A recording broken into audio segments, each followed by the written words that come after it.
Okie dokie. So, I'm glad everyone had a really great time finishing up your cell phones. I was able to look at all the really awesome projects that you guys turned in and submitted to the Dropbox over the course of the last couple days. I'm very pleased with the outcome of this assignment. You guys did a great job. If this was tough, it was supposed to be tough. It was supposed to be a hard project. Okay, you only really if we had done just like cylindrical objects all semester, would this have been an easy class? Yeah, this would have been a cake class, right? You wouldn't have learned anything. It's only really when you start pushing yourself and getting outside your comfort zone and really striving to accomplish a shape and a volume that's detailed that we learn, that we truly learn. Okay, so if this was a challenge for you, I'm glad it was a challenge for you. It was designed to be hard. It was designed to be difficult. But a number of you guys rose to the occasion and you did a fantastic job. You should be very pleased with the work that you have accomplished in here. This is not easy stuff. Okay, it really isn't. This is not easy material to grasp and master. It takes a lot of time, a lot of energy, and a lot of practice to be mediocre at it. And then it takes another 10,000 hours to be okay at it. And then it takes another 10,000 hours of studying, practice, and persistence to be pretty good at it. Okay? This is an experience-based art form. You're at the very beginning of your journey in this art form, and I'm very pleased with the progress you guys have made. So pat yourself on the back. You guys have done some good stuff. Okay? Okay. This week we're going to completely change gears. We're completely doing something entirely different. Okay. The honor of the day is the whole hard surface stuff, the man-made object. Today we finally start jumping in to the wonderful world of organic modeling. And this is going to be a multi-phase discussion. At the conclusion of this discussion, you'll have a pretty good understanding of the production pipeline and a few of the techniques that you can employ to make characters. Okay? Now, characters are an alluring part of this entire industry, right? Characters, in many ways, are why we jump into these entertainment, in movies and stuff, right? We want to have experiences with the characters. That's when the story's told. That's when the emotional connection with whatever it is that we're watching happens at the character level. So a lot of folks want to do characters, and I get that. But I'm not going to sugarcoat it either. Characters are tough, okay? If you thought your cell phone was hard, try modeling a human ear. Yeah. Okay? Turns into a nightmare pretty quickly. Okay? Characters are tough because now we're no longer working with cubes and cylinders. We're working with spheres. Okay? We're working with compound curves. Okay? If you just look at your own human body, you're nothing more than a whole series of curves flowing in opposite directions all at the exact same time. It is a challenge. It's tough. Okay?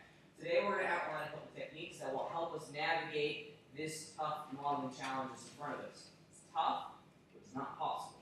We can learn how to do it. We're going to kind of leverage the foundation that we've been crafting over the last couple months to get us where we need to go. A lot of folks, they want to jump into characters on week one. I say you're not prepared to learn how to do characters until week one because you don't even know what a polygon is yet, right? Now you're prepared. Now you have the experience that's necessary to do something that's truly difficult. Okay? Through today's conversation and next week's conversation, we're going to be exposing you guys to some new techniques, a new way of looking at our models. Over the last couple months, we've been performing the classic box modeling technique. Okay? Does anyone remember how we define that box modeling technique? What is it? How have we been generating our shapes? How many times out of 10 we've been starting with a very simple shape, right? Cube, cylinder. And then we've been using our editing tools to refine and continue to add on to that shape to ultimately yield something that's logarithmically more complex. We go from simple to complex. Okay? We always start with a simple shape, and then we expand on it to make a car, we make a cell phone, we make a light bulb, we make a stoplight. Okay? This week, we're going to be looking at something a little bit differently. If you really kind of take a step back and look at the box modeling technique, you're working from a big shape, and then you're kind of editing that shape into a very detailed shape, right? Detail in. Well, we're going to be doing the opposite this week. We're going to start with a very specific chunk of detail, and we're going to be expanding outwards. Okay? So instead of just looking at the overall shape first, we're going to look at the details of that shape, expanding our model to ultimately craft what will be a human hand. Okay? We're also going to look at some hybrid styles here. We're going to be making a human hand this week. So we're going to be looking at this detail this detail out method of modeling. And then we're also going to start doing a little box modeling on top of that. And I'm going to use this as an opportunity to show that not every technique is a bulletproof technique. Okay? Sometimes you can pick and pull from different areas to get the result that you want. Okay? There are no silver bullet techniques instead of 3D modeling, unfortunately, or fortunately, depending on the way you think of it. It's all conditional based on whatever it is that you're trying to make. Okay? We leverage our experience and the foundation to determine how we're going to approach that one. Okay? So at the end of the day, we're going to have a really awesome base mesh for our hand. Okay? It's not going to be incredibly detailed. What we're going to focus on for our human hand, and next week when we start doing our character, is creating the base objects. Okay? And then we're going to increase the resolution of that and start playing around with the mesh sculpting tools inside of Modo.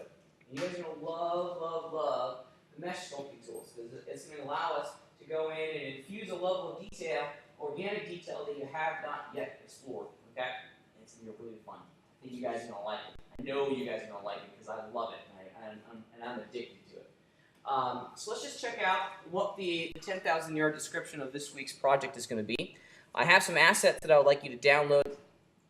Oops. I have some assets that I would like you to download for your homework this week. So I've navigated over to the GCOM 402 course page, and you can see that I've already published the Introduction to Organic Modeling section. And if we click on it, let's just cruise right over to the homework real fast, just so everyone kind of knows what we're doing. Okay, we're going to be making a human hand this week. Okay, that is our goal, to make a human hand. Okay, and this human hand is going to be done entirely in Modo. And you guys are going to have a lot of fun exploring this form and this volume through the base mesh, and then again with the sculpting tools on top of that. I've chosen the human hand because it allows us to really understand the technique that we have to go through to yield the result that we're after. Okay, and another really great thing about modeling a human hand is that all of us have at least one of our human hands with us at any single time, right? So we have reference always in front of us. If we have any question as to what the hand is supposed to look like, we can just look down and go, oh, okay, there's supposed to be a knuckle there. I got that. Okay? So it's a really nice kind of soft introduction into this brave new world that we're going to be exploring with organic shapes. Okay? We're going to run through the entire pipeline today, so we're going to go from start to finish. We're not going to have enough time within today's class to focus on some of the details of creating a hand, but we're going to give you guys some really great structure and some nice foundation level of skills with the sculpting tools to give us some pretty compelling results at the conclusion of this project. Okay. So this is what we're doing. To aid in this process, I've also given you guys some really great reference images that I would like you to download. It's these guys right here, the human hand reference. Go ahead and download them and open them up on your computer because there's a couple things in here that I want to show you and talk about.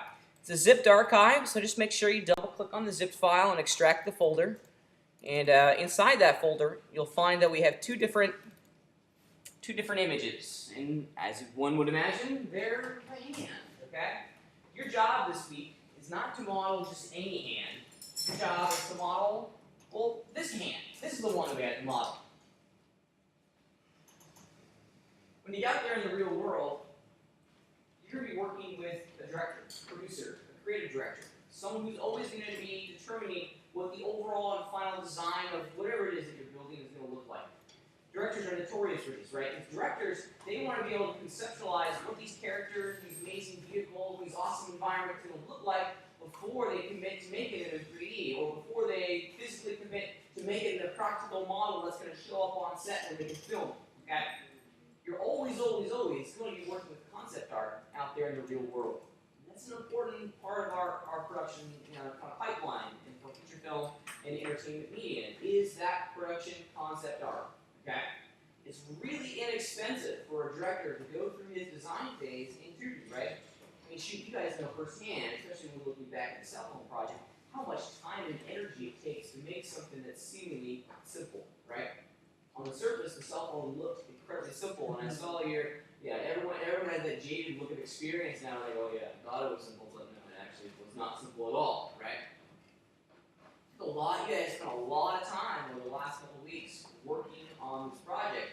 We can't spend that time at concept stage, right? So they're going to hire a two-dimensional artist to do all the concept drawings for us. Okay?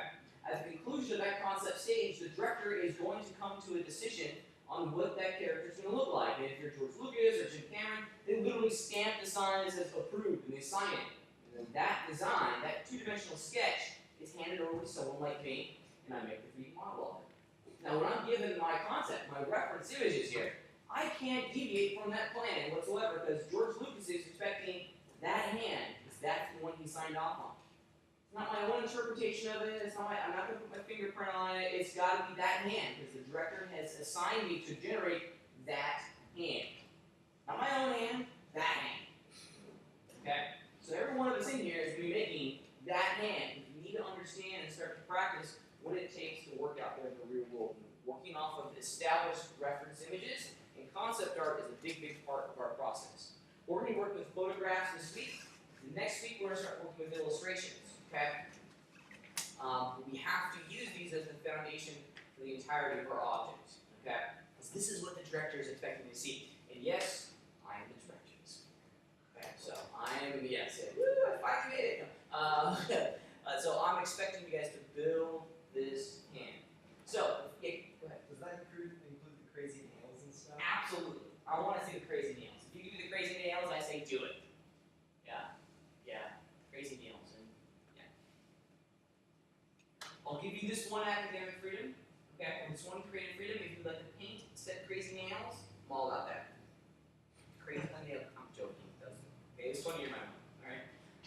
All right. Let's go ahead and get into it though. Much like our hard surface technique, what's the first thing that we're going to do with these images? They're already cut out, so we're good on that. What's the first part of this process? Open a Moto, and we're going to import them as what? Backdrop items. You got it. So let's just go ahead and kind of run through this process. Very much like the hard surface world, we still have to do the alignment of all these backdrop images to each other. We can't skip that. It's probably even more so important here in the organic world than it is over in the hard surface world, because we have very, very small tolerances here. So let's just go ahead and import a backdrop item.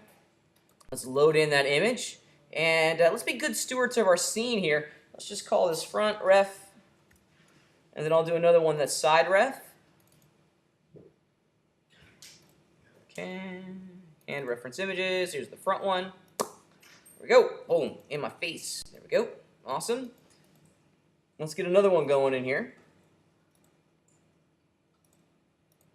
We'll load it in as the side image this time. All right. And of course, this is not exactly what we want to have happen. So what do we need to change on the side backdrop item to get the result that we're after? Yeah, Eli. Should you change the perspective? Yeah, and the projection type specifically. You're right, absolutely. So if we go over to our properties panel and explore the backdrop vertical tab within that area, you can see that down below in the backdrop section here, we have this projection type. Now I need to figure out which projection type I need to place this image in to ensure that all of my information flows in. And I'm gonna experiment with putting this in the right. Okay? All right, now that doesn't necessarily look the way it's supposed to look. Okay? Let's look at our object from the front and take some bearings here. We'll get some landmarks going here and figure out where certain features of the photograph exist inside of our three-dimensional space. And there's some really obvious landmarks on this image that will kind of remind us of how we need to rotate and manipulate the other image to get everything dialed, right? What direction within our three-dimensional scene are the fingers pointing? Up, which would be the positive Y direction within our scene, right? Positive Y. I can see very instantly here, by looking at our compass, that the green indicator line with the Y is facing up. So we know that the fingers are facing towards the positive area of the Y-axis. A little important nugget to kind of keep in mind and remember in the back of your brain. Now, which direction is the front of my hand facing? The front, the palm. Positive Z. How do you know that? Just based on this image here, how do you know that? The little compass at the bottom. The compass at the bottom. Compass at the bottom, yeah. So if you remember, that little compass there is a defined compass. Those indicator lines are always, always, always, and I mean always facing the positive direction. They don't change.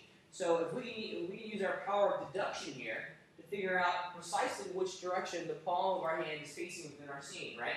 If these lines always represent the positive direction, okay, of our guy, we know from our experience that the z-axis is kind of coming out from the center of that.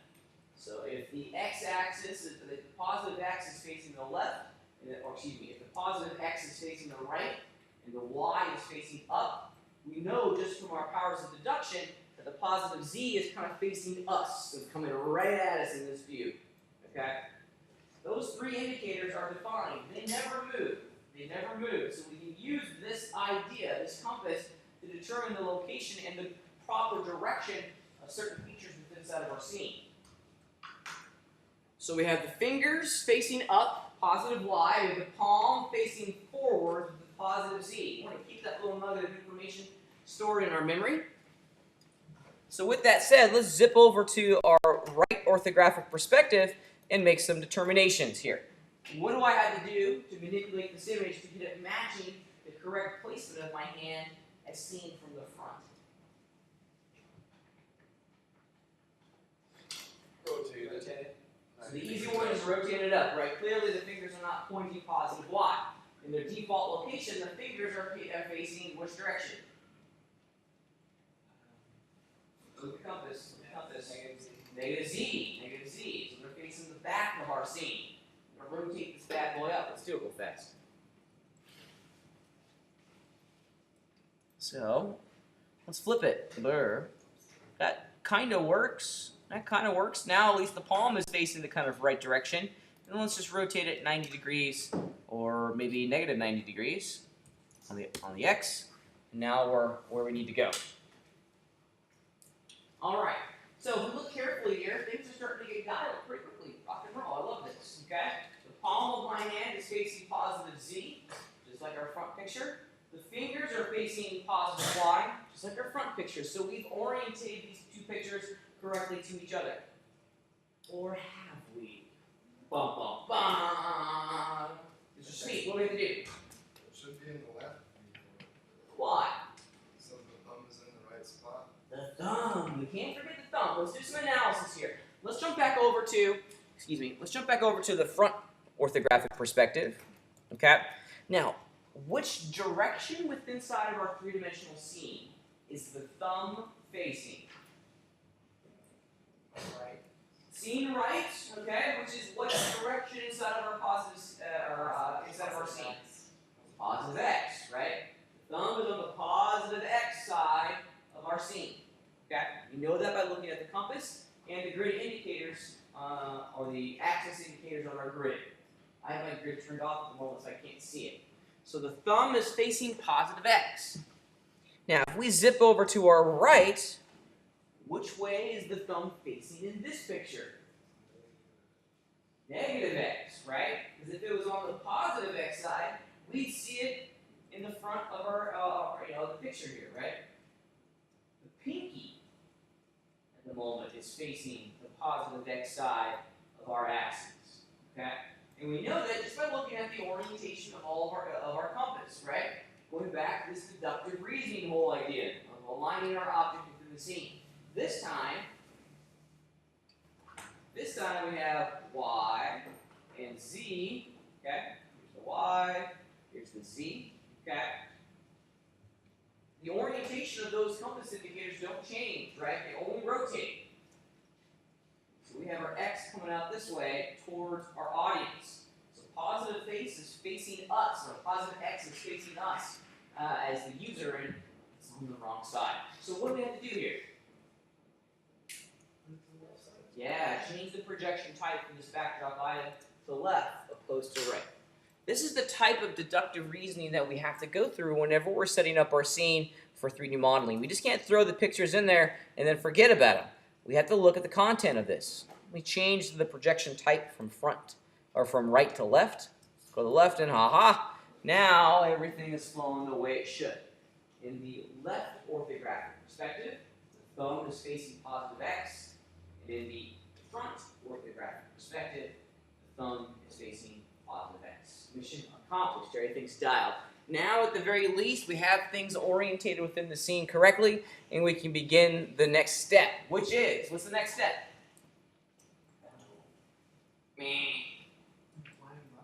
Gotta line them up. Absolutely. We have to align the photographs to each other. All we've done up until now is align the photographs to our scene. Now we gotta get them aligned to each other to ensure that they're the proper size in relationship to each other. So if you look back at the cell phone, the little Canon, and a number of other projects that we performed this semester, how did we align the photographs to each other? You got it. Some geometries. We need some reference planes. I like using the cube tool. It makes it really easy. Now we need to find some features of our photograph that we can see in both the front image and in the left image. What are those features? Height, yeah. Tip of the middle finger. We can absolutely see the height of the middle finger from both pictures. Rock and roll. Now we need to have at least 2 of these reference planes. So what's the other one going to be? The wrist. Yeah, I like that. Where the wrist is. A lot of folks, they say, you know, I'll just put the reference plane at the bottom of the photograph. Why is that a bad idea? It might not be the same in both photographs, okay? That's why we have to look at the details within the photograph to determine where these reference images are going to go, where these reference planes are going to go. Let's just do it real fast. I'm going to travel over to my empty mesh item within my scene and apply the cube tool. Go. Let's just center this along the XZ and we'll just get this dialed here. All right. Somewhere right around there-ish. Yeah, it's close enough for me. Now I'm just going to simply copy, paste, fire off the move tool, and then get this going where I need it to go. Now, it would be really helpful if I could see through my backdrop item onto that reference plane in the background. How could I do this? O. The O key. So we got to examine the viewport properties first. Hit the O key, and then, oh, look at this. Fantastic.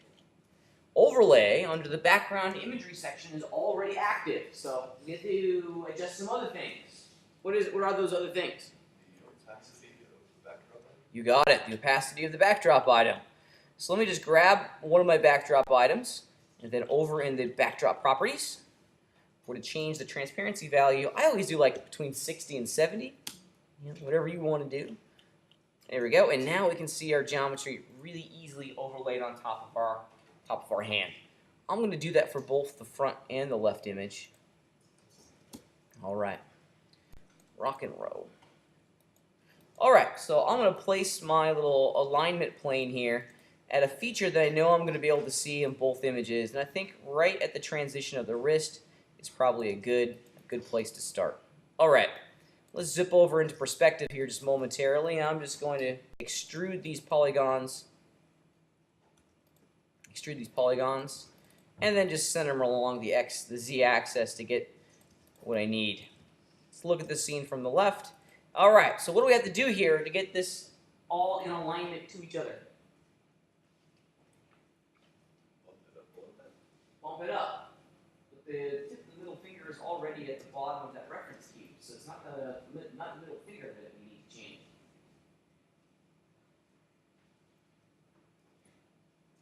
What's the problem?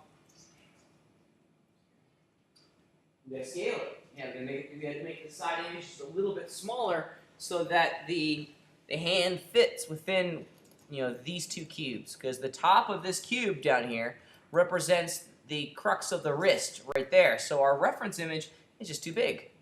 Let's scale it down a little bit. Scale it down, and then I'll move it up.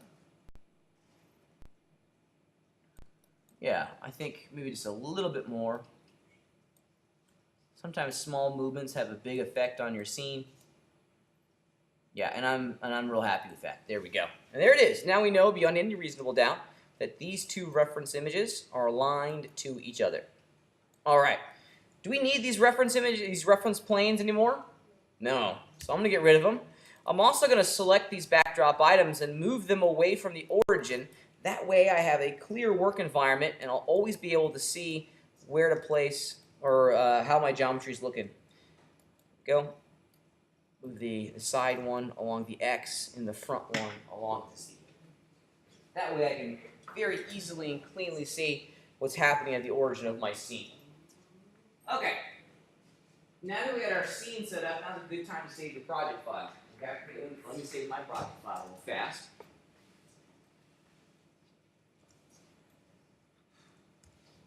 And to answer your burning questions, no, this is not my hand. Okay. So now we can start modeling. Let me zip over to the front here.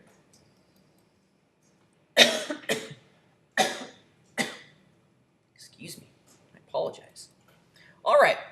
So the last couple of weeks we've been focusing a lot on the traditional box modeling technique in the 3D modeling industry, where we would classically start with a simple shape and then refine that simple shape through our editing tools to get something that's definitely more complex. We're not going to do that for this hand, right? Because we're not making just a hand, we're making this hand. So we have to look at a lot of the specific details of this shape when we start laying down the foundation for that shape. This is the detail out method of modeling. We're ultimately going to create a structure here that's all quad polygons. Okay, that's always the goal for all organic modeling, because we need quad polygons in order for our sculpting tools to work correctly. Okay, triangles are not allowed. We don't want triangles, and we certainly can't have n-gons. Okay, we have to have quad polygons. So we need to be mindful of where we're throwing down these new vertices and how many vertices that we're capturing here, that we're creating to represent the overall shape. Okay, you have to be mindful. Where people go wrong is that they put way too much geometry into their model. Okay, there will come a time for high resolution modeling. This is not that time. Okay. We want to define the shape with kind of as few polygons as we can. Organic modeling requires you to absolutely be like a chess player, or think like a chess player. We constantly have to be thinking 8 or 9 steps ahead of the game, okay? Because what we do here is going to ultimately determine what we're able to do in 8 or 9 steps, okay? When working with curved surfaces, it turns into no man's land pretty quickly, okay? Moving one vertex can have a big impact on the quality of the curve that we're crafting. Okay? We have to be careful. In addition, this is also going to be a subdivision surface. Okay? So we're going to be hitting that tab key a lot in the production of this guy. Why? Why do we want this to be a subdivision surface? So it's smooth out. It's all smooth, right?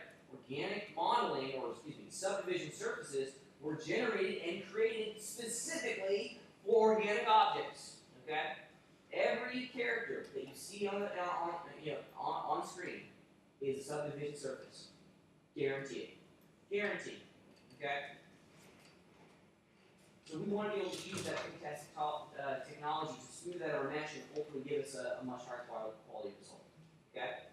The same rules apply, though, if you have 3 edges that are close to each other, or 2 edges that are close to each other, we're going to get pinching. So we have to watch the distribution of our polygons across our mesh to ensure that we don't get any sort of weird banding or pinching when we hit that tab key. You'll see what I'm talking about here in a minute. Okay. We're going to start off by using the pen tool. And we're basically going to trace the shape to a certain degree. This is excellent, especially when working with existing concept art. Okay. Because we're not just making any hand now, we're physically tracing the reference image that was provided to us, and we're constructing this hand. Okay? So we're going to be using the pen tool to flush out an n-gon, but we are going to go back after the fact and create and slice it up to create a whole series of quad polygons. Let's just do it real fast. Fire off my pen tool and my basic tab. Now, one thing to kind of double check before we get started, make sure that the type of surface that you're going to create is a polygon. We use this classroom for a lot of different courses within the 3D program here at SEC.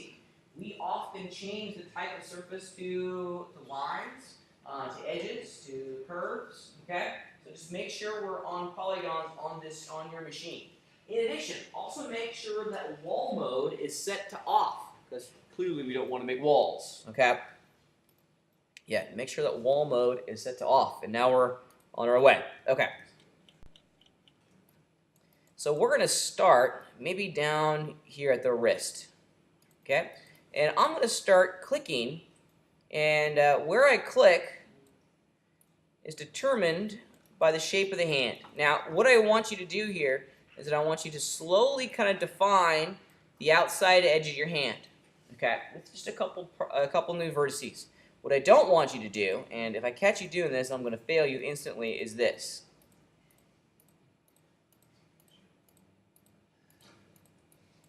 Okay, if you do this, I will fail you. Okay, you're not allowed to do this. My mantra is in effect here: more polygons, more problems. Okay, especially when we're defining the base shape of our hand. Let me get rid of that. Start over. So we want to do this with not as few polygons that we need, but with enough polygons that we can use to define the shape. Now, whenever I'm looking at a compound curve like what we have here, I'm always looking for peaks and valleys, and I absolutely need to make sure that I define that curve, that peak, and that valley with a vert at either side. Okay? So I'm going to look for the mountains. I can see by analyzing the shape of my, the peak side of my palm, that there's a mountain there that it dips down as it transitions into the base of my pinky. So I need to define that curve with the vert, and then I'm going to need to absolutely have another vert over here at the valley. I'll probably put another one in here, but like that. There we go. Now, don't worry if it looks pretty faceted and get some sharp corners. That's okay, because remember, at the end of this process, we'll hit the tab key, and all that stuff's going to be smoothed out.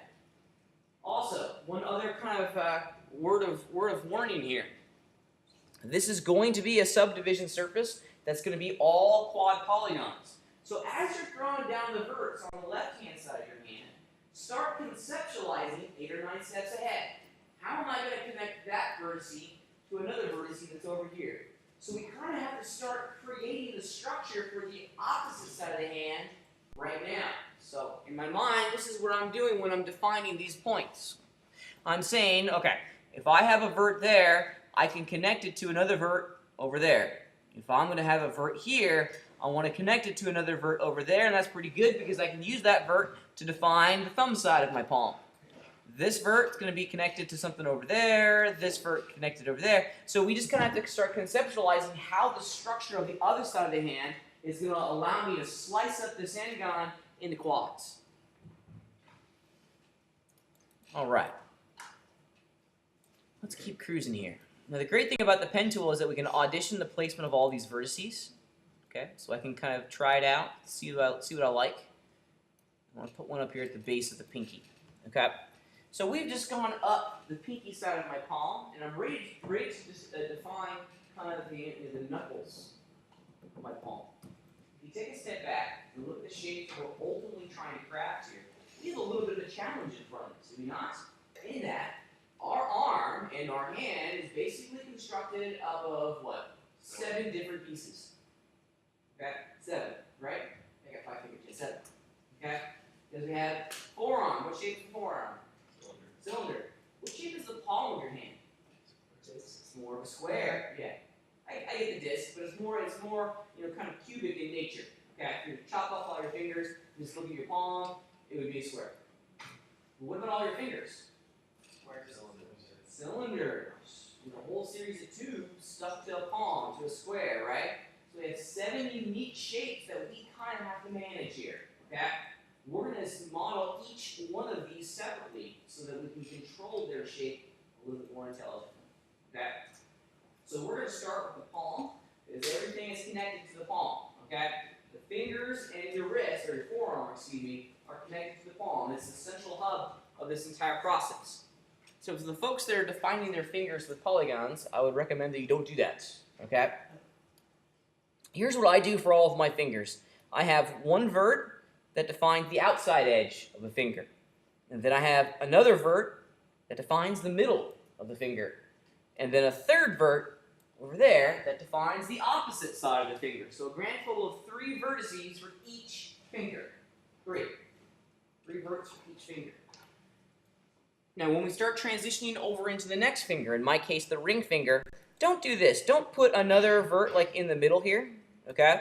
We don't need to do that. We're adding adding additional geometry that's just not needed, okay?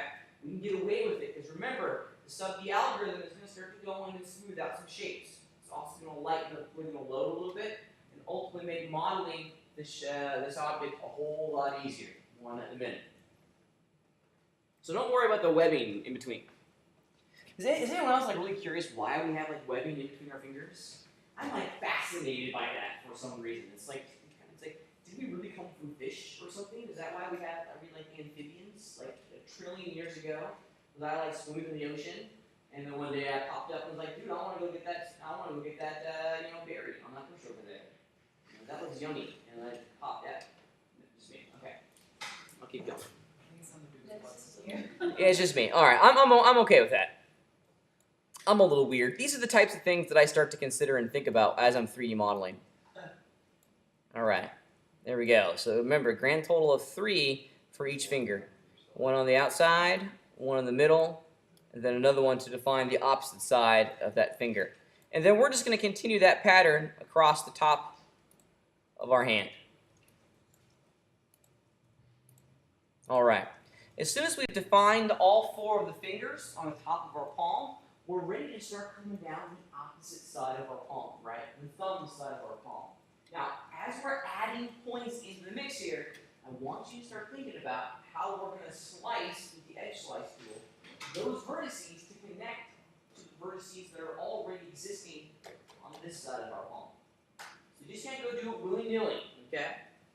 You got to think through this process a little bit and start to understand, yes, I just said willy-nilly. I'm sorry, okay? Got to think through this process and figure out where I can send these edges when I'm starting to connect them. So I've just added another vert there. So in my mind, this vertice is ultimately going to get sliced to that vert. So now I need to have a vert that I can slice over there.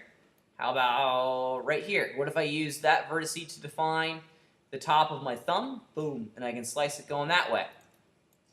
I could put another vert right here, which I could use to go bam to that one right there, and then a third one to define the outside of the thumb. So we're going to model the thumb separately here in a minute, and you'll see why once we start flowing through that part of this project. Okay, now, so that one's going to go there. Let's have another one. Oops, excuse me. Let's have another one right in there, and finally a third one right in there. Now, if you need to add more verts to define certain areas of your hand, do it. Do it. Just stay organized and just stay on top of it. And that's starting to look pretty decent. Let's drop the tool and see what we've accomplished. I'm going to go into my perspective viewport and then just check it out. So that's what we have. That is my palm. I know at the moment it doesn't look anything like a palm, but we need to use this end-on as the foundation for the rest of our mesh. So now we have our end-on, we need to slice up this end-on into quad polygons, because as I mentioned earlier, it's all going to be quads. It's all going to be quads. So let's just do it real fast. I'm going to use the edge slice tool. You can find that in your slicing set of tools in your basic toolbar. Or excuse me, in your mesh edit, I apologize. And there it is right there, edge slice. Let me show you the proper way of working with edge slice. Every once in a while I walk over to the lab and I see people incorrectly applying the edge slice tool to their model. Let me show you the best way to work with this. Okay? I'm going to jump back over to my front view and just temporarily I'm going to turn off my reference so we can see the polygon really easily. Okay. I want to connect this vertice right there to that vert right over there. Here's how you want to use the edge slice command. Okay? It's called edge slice because we want to start our cursor in the middle of an edge. And you can see instantly with the tool active, we get that awesome kind of blue rollover highlight. That's telling us that if we were to click right now, a new vertice would automatically be created on the edge that's blue. I'm going to left click and then hold my mouse button on that edge. Boom. And now we get a little yellow dot. That little yellow dot represents the location of a new vert. Well, I don't want a new vert on this edge. I want to use this edge kind of as a railroad to move that new vertice, boom, down there. And it's automatically going to stop at any vertice that it runs into on either side. Boom. There we go. Now we've started our edge selection. Let's end it by traveling over to the opposite side of the hand. Again, I'm going to left click and drag on an edge. Boom. And check it out.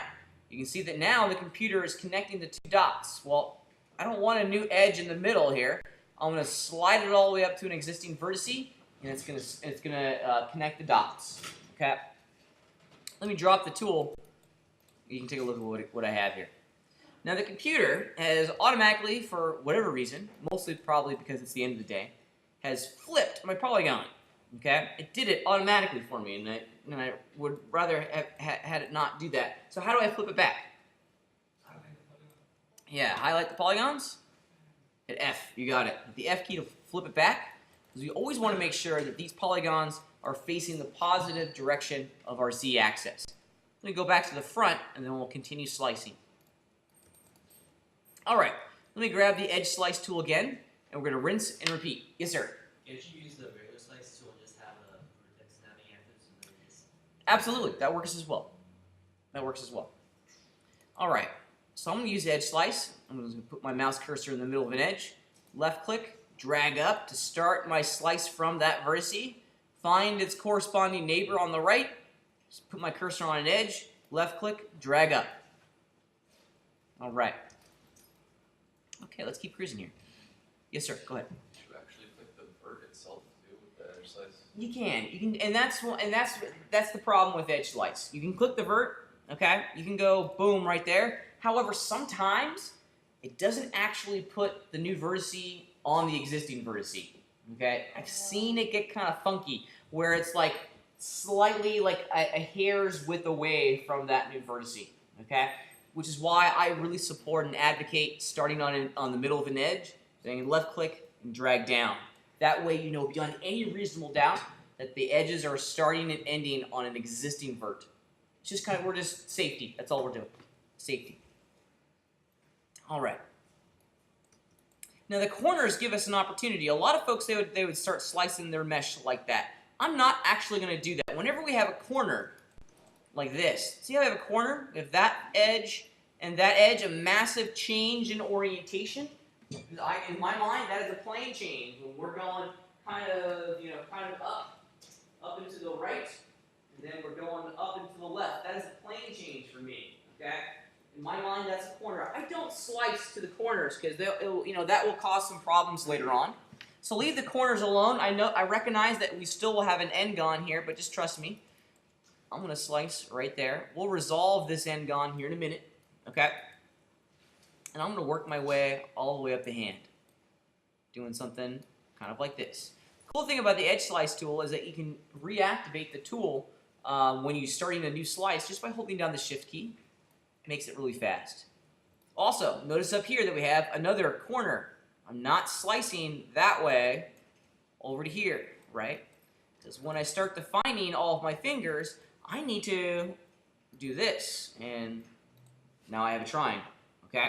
So I'm not going to slice to the corners because it gives me options. It gives me options on where to take these next polygons within our mesh. So these top ones, we're obviously not going to do this, okay? We're not going to keep slicing horizontally, okay? We're not going to do that. What we're going to do is we're going to start bringing these edges down. That way we have a lot of geometry on the interior of our palm to start to define all the peaks and valleys on the palm of our hand. Everyone just take a second and look at the palm of your own hand. Just take 2 seconds. You have, pick your favorite hand, okay? I have a favorite hand, so right, okay? Well, it's my dominant hand, right? On my hand, your palm is a really curvy surface, right? I have the meaty area, the muscle side of your thumb. I got a big muscle on my thumb that's creating a massive mountain over there. And then in the center of the palm, there's a valley where it kind of flattens out and plateaus a little bit. And then you're going over to the pinky side of your hand, of your palm. You also got a lot of fat over there. You know, it acts as kind of a pad, and we're resting it on things. So we got another kind of mountainy area on the opposite side, on your pinky side. And then if we go towards the top, we have a lot of mountains and valleys for the undersides of our knuckles. But all these mountains are surrounding kind of this plateau, this low area in the center of our palms. To define all those valleys, and to define that change in curves, we're going to need a lot of geometry in the center of our palm, which is why we're slicing things going vertically now. We did horizontal, now we have to have some edges coming vertically down our palm so that we have the resolution we need to define those peaks and valleys across the surface of our hand. So when you're working with edge slice, I see people doing this with edge slice. They want to automatically slice through all of these edges simultaneously, and they'll just like click down there, right? It's never going to work. When you're using edge slice, we have to slice each edge segment that we want to intersect. So check it out. I got to go right there, and I'm taking this all the way down to the wrist. Now, I like using edge slice because it gives us an opportunity to place these new edges where we want them to go and begin to use the tool to help sculpt and determine what the final distribution of edges is going to look like. Yeah, there we go. I'm going to hold down the Shift key now, left click, drag up to that new vert, and then just go all the way down the mesh. I'm going to do this pretty quickly. We're just going to take all of these down to the wrist. Now these are going to get kind of tight in here, but that's okay. We're just roughing out this entire system. We'll come back in and we'll edit it here in a minute. And I'm going to show you a really great tool that will allow us to work quickly in this process. Hold down Shift, left click and drag.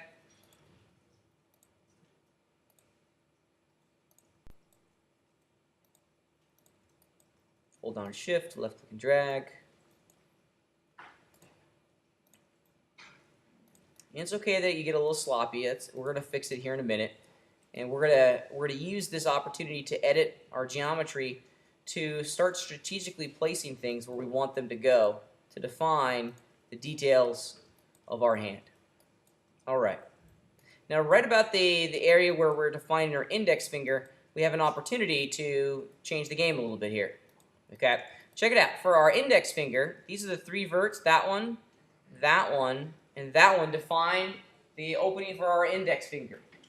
Well, I'm gonna look at my mesh just a little bit differently. We have a lot of verts, a lot of edges that are flowing down to our wrist. Well, it's getting kind of crowded down here. And if I was to do another edge slice like this, we're gonna have a tremendous amount of information flowing into our wrist. Okay, that's kind of maybe not what we want. So check this out. I'm gonna go down. This time, however, I'm going to pivot. I'm going to go over here. Okay? I love it. And now, that quad polygon that we had a moment ago, or that n-gon that we had right here, has been resolved. It's gone. In addition, we're also starting to form what will be the muscle structure for the thumb. Here we go. So let me do that again, just so you can see it. Check it out. I got an n-gon right there, right? Got 1, 2, 3, 4, 5-sided surface. To resolve that n-gon, we can change the flow of our polygons. I'm doing an edge slice here. And I'll just go right there. Now I got 1, 2, 3, 4. Actually, I meant to go right there. Sorry. Now that quad polygon has been resolved, or that n-gon has been resolved. There we go. Pretty great. And then we can do the same thing on this middle one. Just go down like this, like that, and we're all quads. Okay, it's a funky looking polygon, but that's okay. Hit the tab key. Everything flows the way it needs to flow. Things are looking pretty good. It's retaining its shape, and we're still getting the illusion that we're after. Let me turn our reference back on and start seeing how we're doing here. And we're doing a pretty decent job. However, I'm thinking we need to start to massage the existing geometry to really represent the details of our hands a little better. Structurally, this is great, right? It's all quad polygons, it roughly matches the shape of our hand, but creatively, there's a lot to be desired here. We're going to start playing around with our sculpting tools towards the end of class today. And our sculpting tools require us to just fundamentally think differently about the meshes that we're crafting. Our sculpting tools don't like gigantic polygons next to gigantic rows of polygons like this row here. They don't like gigantic rows of polygons next to tightly packed rows of polygons. In order to get the most predictable result and the cleanest result when we're sculpting, we want to kind of have an evenly distributed series of edge spans going vertically across our palm. This also gives us an opportunity to move some of these verts around to define certain areas of our palm with geometry. For example, I want to start creating that meaty section of my thumb, okay? I also want to start creating the meaty section of my pinky side of my palm. I don't need to add more geometry to do that. I just need to edit the geometry that's already here. Maybe change its location. The only verts that we can't change their location are the border verts, the ones that are outside, that flow around the outside of our hand. All of these guys, they have to stay, right where they are, because they obviously define the profile of our palm. These guys in the interior, though, we can change until we're happy. So let's just do it real fast. All right, let me just grab a vert here, and then grab the move tool, and I'm going to look at the details of my hand. Okay, I'm looking at the photograph now, and my photograph is telling me that I have a wrinkle right there. So if I have a wrinkle right there, maybe I want to define that wrinkle with some edges. But man, I'm creating a massive row of polygons up here. So I have some choices that I have to make. I can either move down, or I can move up, like this. But this is just like a whole lot of selecting a vert, hitting the move tool, moving my vert, dropping the tool, selecting a vert, hitting the move tool, moving the vert, dropping the tool. That's a whole lot of the exact same thing over and over and over again. This is maddening. I don't want to do this anymore. Okay? Let me introduce to you guys one of my favorite tools inside of Motoverse. Okay? It's called Element Move. It allows us to interactively move any component that we want within our scene, so a vertex, edge, or polygon, without having to select it and activate the move tool. It's kind of like a continual move. It's awesome. Let me show you how it works. It's pretty rad. Before we get going, however, pay really close attention to my scene. What's selected right now? A vert. Remember our rule inside of Moto. Whatever is selected will be edited. If nothing is selected, everything will be edited. If I was to fire off the element move tool, which thing would I be able to move? Just that vert. Just that vert. So just check your selection. Make sure that nothing's accidentally selected within your scene before you fire off element move, or any tool for that matter. Alright, so I dropped my vertices selection. You can find the element move tool in the deform tab, and it's the first tool in the list. Keyboard shortcut T, T as in tango, for element move. Go. Just fire off the tool. Now check this out. I love this. Now I can just go in, select the vert, grab it, select a vert, grab it, move it where I want. Now we have a workflow. Now we have a system that allows me to very, very quickly change the topology of my mesh in kind of an organic fashion. What we're looking at making here is kind of a whole series of polygons, or rows of polygons, that are evenly distributed across the height of our palm. Yeah, there we go. This is starting to look a little bit better. This would have helped a lot I'm sorry. I'm sorry. Yeah, every once in a while I get that comment. We're like, Pat, why didn't you show me this like a month ago? Well, because we weren't ready for it yet. Okay. Yeah. What? It is. I kind of a yeah. I do that a lot. All right. Okay. So I'm just gonna see if I can. You can also select edges. You don't. It's not just something. Element move can be used with any component. I can select an edge and move it around. I can also select a polygon and move it around interactively.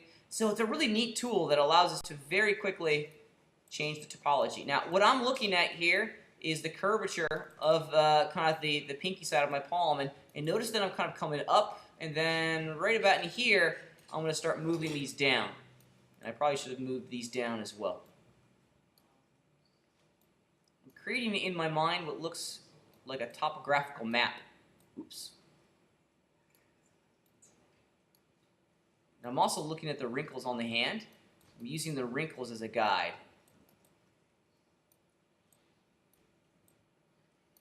There's a lot of vert pulling in organic modeling. It's just part of the system.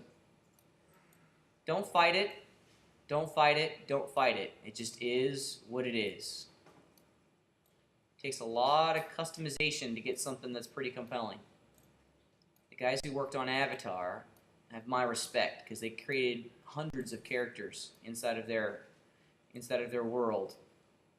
And it's just a slow process.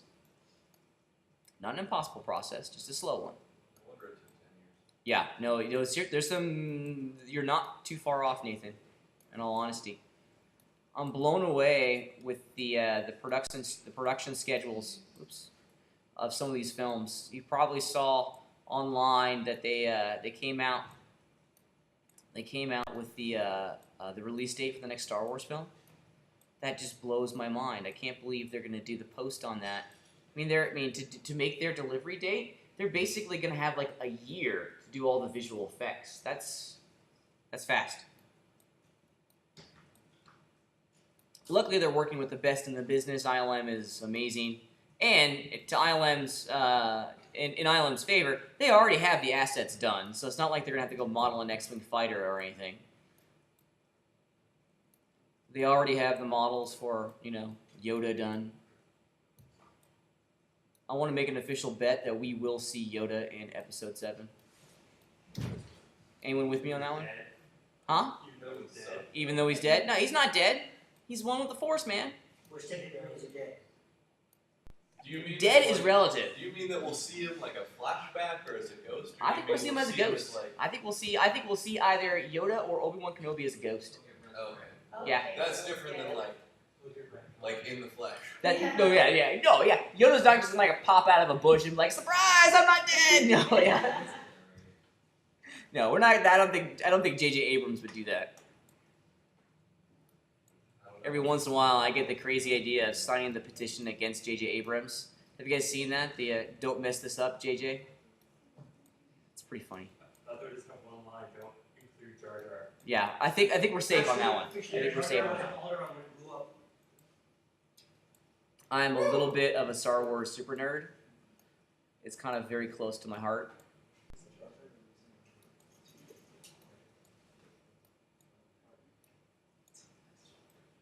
All right, I'm spending way too much time fiddling with this, more time than I should. But this is starting to look pretty good. And if you look, I'm going to drop the tool. If you look at what I've done here, I just tried to even out the distribution of all these vertices along the palm. Okay, we have the size of each one of my polygonal loops is roughly kind of right around the same size as each other. And I'm using the flow of the vertices here to kind of define certain topographical features within the palm itself, making it a little bit easier to define those with sculpting tools here in a minute. So now that we have the wrist like kind of dialed and ready to go, I think we're ready to start doing the fingers. Now, we're not going to have enough time to do all the fingers, but I do want to show you the thumb and the index finger, and then you can do the other three because it's identical to each other. Okay?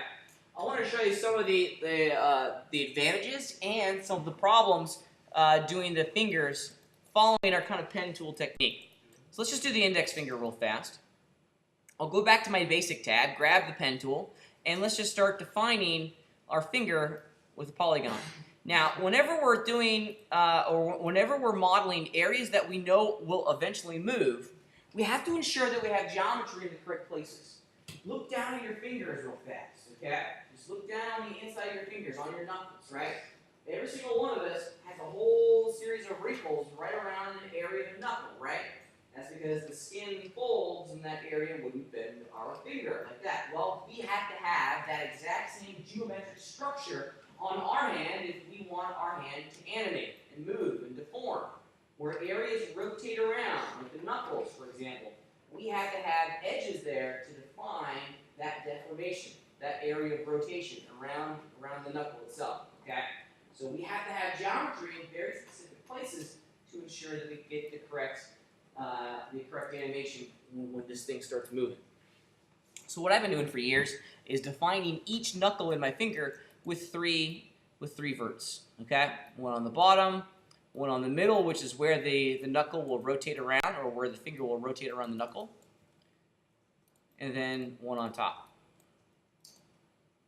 Okay, when you get to the tippy top of your finger, just make sure you have a point. Okay, have a cap up there, something like that. There we go. And then when you start coming back down the other side of your finger, just make sure you have an edge that goes from there to there. Let's see, I need one right there so it can connect. And then 1, 2, 3. 1, 2, 3. Just making sure that they're all kind of generally in the right areas. Whoops, excuse me. There we go. And then I'll put another one down here at the base so I can connect it over to its friend. And then right there. All right. All right, looking good. And there's our little finger. Let's turn off our reference so we can see our polygon really clearly. And let's take a look at how we can slice this up quickly to get the results that we're after. I'm going to use the edge slice tool once again. Edge slice. Click in the middle of an edge, drag up, and then we're off to the races. The exact same technique. Looked like my polygon flipped again. Let me go flip it back. Yeah, I wish it wouldn't.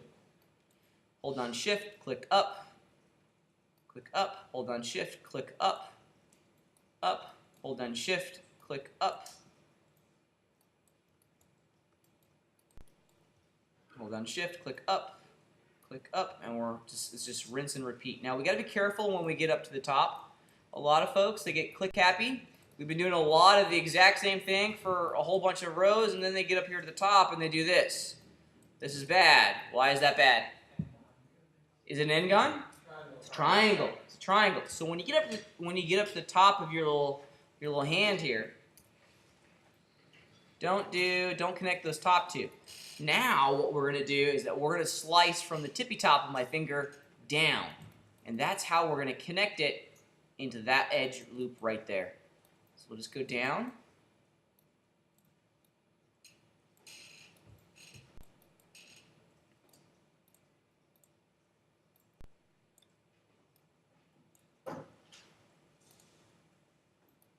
One more time, right there. All right. Ta-da! Good. That's looking pretty good. Really good, actually. I'm happy with that. Now we've defined that finger precisely. It's identical, which is what we want. Small little corrections here or there, but for the most part, looking pretty good. Now we need to connect. Let's do the thumb real fast, and then we'll connect everything together. I'll go grab the pen tool. Same thing. Very quickly in here. Now when you get over to your thumb, same thing. Three verts to define the deformation of the thumb. Then for the tip of your finger, don't do something like that. Well, you could do something like that. That's fine. But just make sure you have some geometry in here.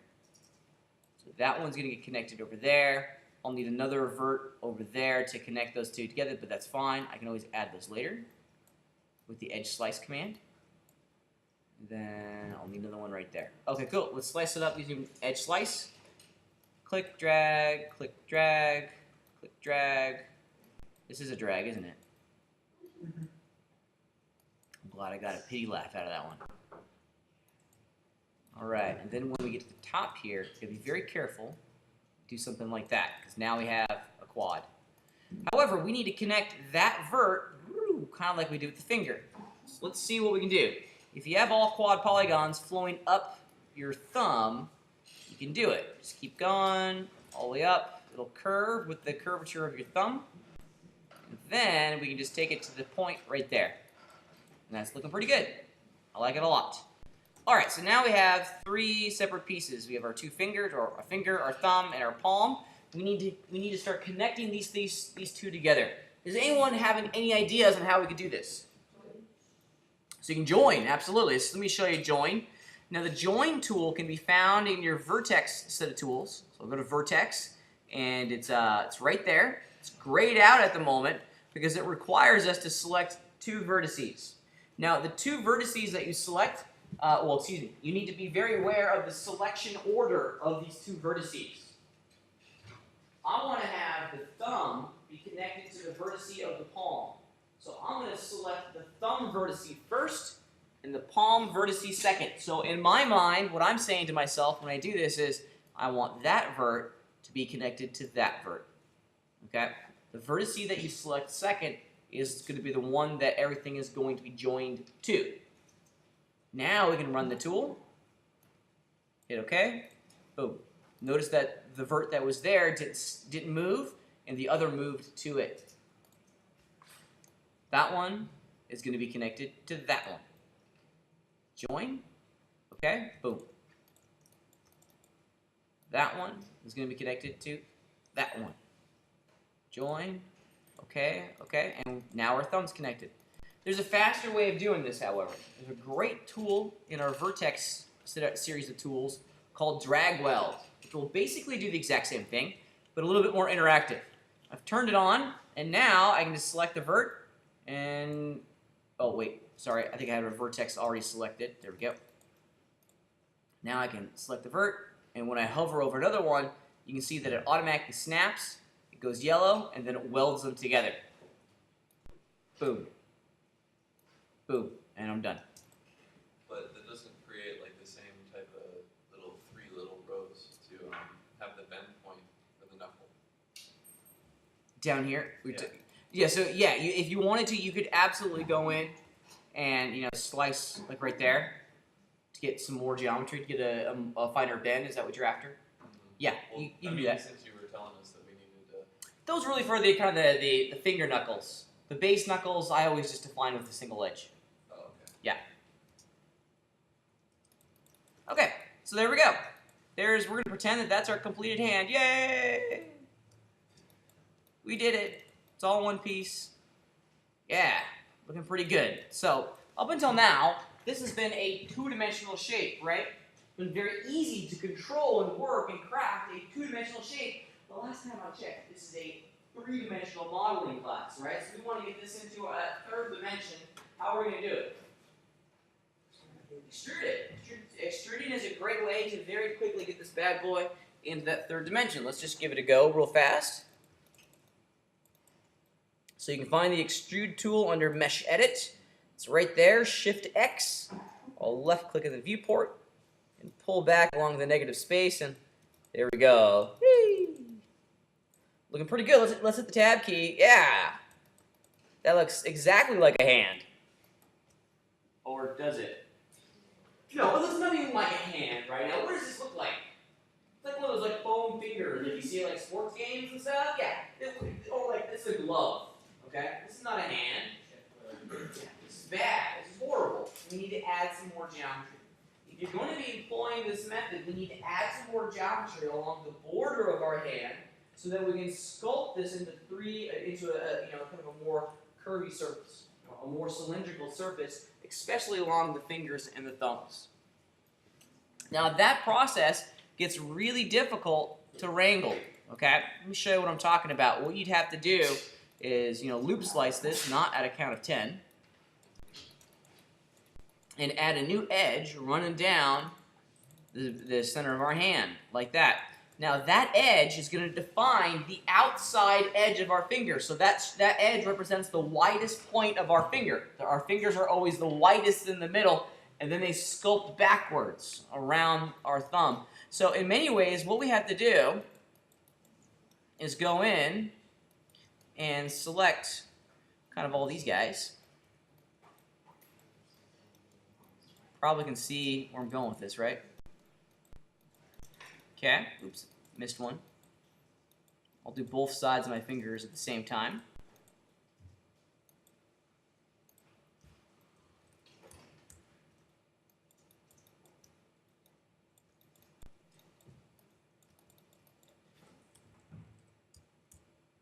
There we go. All right, so if we look at this, maybe what we can do is we can just like scale it in. But if look at our action handles. If we scale like that, yeah, fail. That's not good. Now we've just trashed our model, so that's not really the result that we want. I'm not opposed to using the scale method. I just need to change the orientation of my action handles to get the type of deformation of my edge segments that I'm after. Does anyone have a suggestion? Huh? Yeah, let's give that a try. Align the work plane to the selection. Awesome. And then if you change your action center to origin, hit the scale tool. Yeah, it's not a bad way of working. But, I don't know. Looks still kind of funky. Looks like we're getting, this distance from that edge right there to the border is larger than its friend on the other side. Still not kind of giving me the result that I want. what if we change our action center to element? Element's fantastic because now we're in the driver's seat here. I get to select an edge and notice that my action handle automatically gets placed along that component and automatically rotates its orientation to match the local rotation of whatever it is that I selected. And this is a better way of working because now I can select the middle of my finger and get the deformation that I'm after. Clearly, we still have some work that we need to do, okay? But we're kind of getting there. These two verts at the top of my scene here need to come down because the last time I checked, our fingers don't look like that. We can continue to use the element action center. I want to make sure that this plane up here, this surface, doesn't change its shape. So I want to basically slide those two vertices down this edge. That element action center is going to allow us to do it. So element action center, I'll click on that edge, and now I'm just going to slide those two verts down. Looking pretty good. I love the element action center. Clearly, I still have some work that I need to do. I need to grab these guys.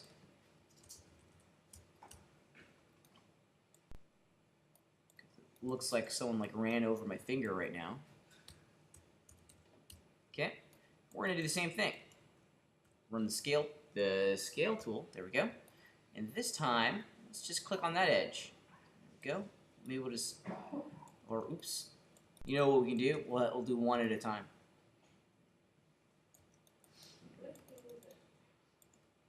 You could also move it. Moving it would work just the same. But this is a lot of work just to get. There's a lot of work just to get these things to look more tubular, man.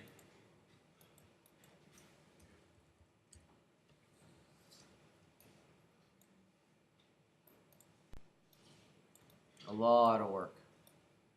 However, we get control, and that's really kind of the benefit of this entire system, is that we get to control. Kind of still looks a little too angular for me, doesn't it? Doesn't exactly look tubular. Doesn't look like a cylinder sitting on top of a square. So herein lies our big problem. The detail out method of modeling gives us tremendous amount of control over where we get to place all of our vertices. And in every way, we have crafted and created that hand. But at times, we need to return to our box modeling technique. We have a shape that is defined, it's very similar, if you will, to an existing primitive type. Maybe it'd be better to use the cylinder there than join the cylinder to the palm. Let's do that. Let's just take a look at that method here. I want to delete my finger. Let's get out of sub D mode. This is just an abomination. Just select that top polygon and hold down the shift key and the up arrow. Boop, boop, boop, boop, boop, boop. And I'm just going to delete that finger. Boom. All right, and I'm going to maybe perhaps kind of clean some of this up a little bit. I think that one got moved too far off, so no, I'm sorry, that's actually where it needs to go. Let me grab a good old element move here and just sculpt this where it needs to be.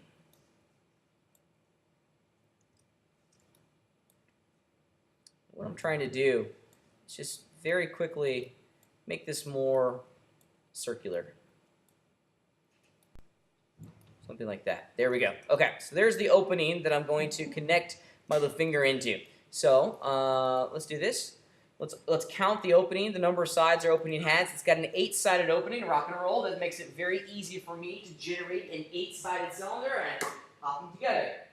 Huzzah, that's good. That's what we want. Let's do it real fast. I'm going to go to my basic tool tab, generate an 8-sided cylinder with no segments. There we go. There it is. Use the transform handles to move it into position. Scale it up some. We're on our way. Now, I don't know how big my finger needs to be. So let's look at this from the front. Okay, so this is another kind of cool way, a cool reason why we like working with cylinders is that we can control the edges very, very easily. Very easily. So let's just do this. Let's just rotate it, move it into position. And it looks like I need to scale this bad boy up a little bit. Looks a little too small. I'm going to continue to move and rotate this until it matches the reference. Somewhere right around in there. All right. Don't worry about that so much because we can always fix it later. What I'm most concerned with at the moment is the size of our base. Okay. Let me scale this up a touch. And let's change our action center to selection. That way it's properly orientated to the cylinder that I've crafted. Yeah, there we go. And we'll grab this top polygon now. With the action center set to selection, we can define the height. We can also define the taper, because last time I checked, fingers are going to taper a little bit. All right, now we gotta start editing my finger a little bit. It's tapering the way we want, it's sized the way we want, but we don't have enough resolution in there to quickly determine where all of our fingers are going to bend. So this is where loop slice turns into your friend. If you run loop slice with a count of like 3 for that matter, it will change the mode to free. Now with this interactive widget, I can determine, let's see, this is the bottom one. I can just do all 3, each knuckle at the same time. There we go. Something like that. Aha. I love it. And all of these edges are now running perpendicular to the finger itself. Okay, because if you imagine in your mind, there's a bone going through the interior of that cylinder, right? It looks like a bone going through your hand. I want my finger to bend perpendicular, to that bone. Okay, to the local rotation of that bone. Okay, so using loop slice ensures that these edge segments going around our finger are going to be orientated the correct way. Let's do it again for this guy up here.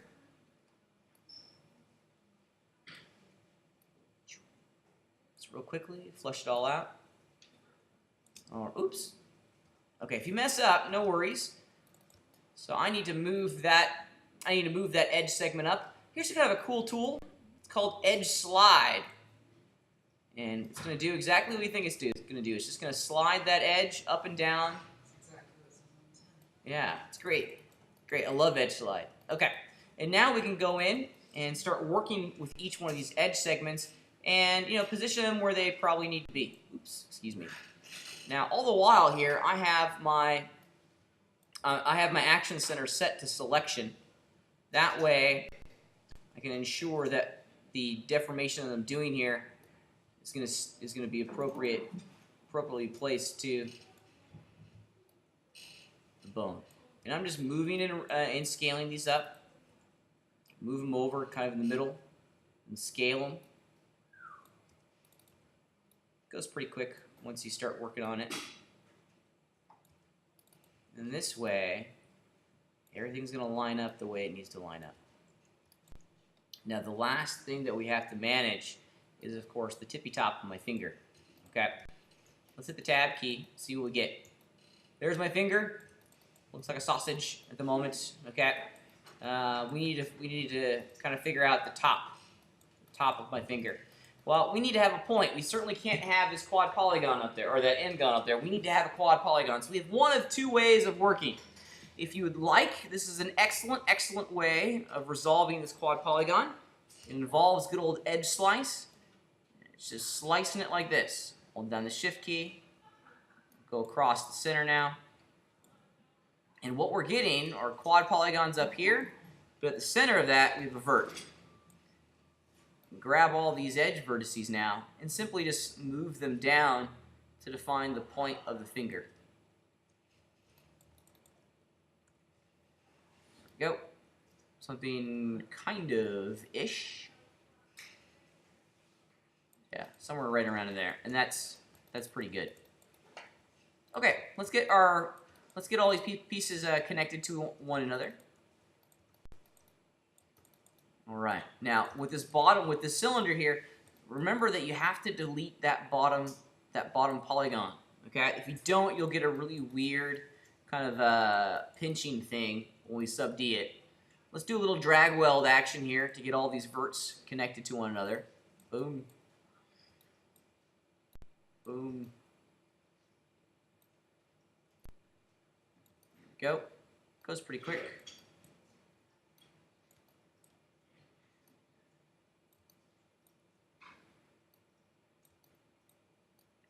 There it is. All right. And now that looks a little bit more believable. Clearly, we still have some work that we need to do, but at the very least, this is starting to look better. Now, I have a little problem here. You see that big black band going down my polygon? That's an issue. If you look very carefully, it's because, maybe not. I'm thinking Dragwell didn't do its job right. Yeah, Dragwell didn't do its job right. I'm holding down my middle mouse button, and I'm dragging a marquee selection box over these vertices. And it looks like those right there, look, I selected 2 vertices. So Dragwell didn't do its job on this particular one. So let's just join them together. Ah, there it is. And now that issue's been resolved. Okay. So look for those small little problems. The computer's going to tell you when there's something to fix. All right. Better. Is it great? No. Is it better? Yeah, it's better. It's better. Okay. I'll tell you what. Let's take a break. We'll come back and we'll talk about the mesh sculpting tools. Okay.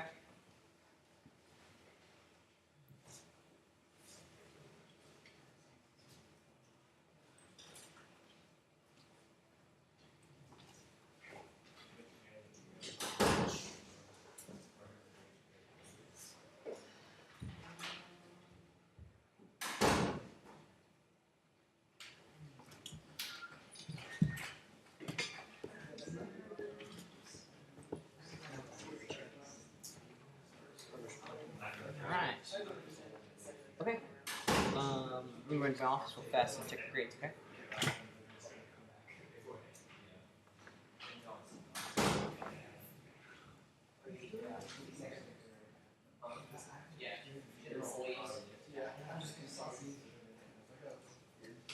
Looks like you got the basic idea down, Thomas.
Say again? Mhm.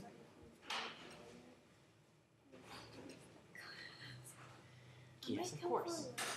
That's fine. That's yeah, no, that's fine.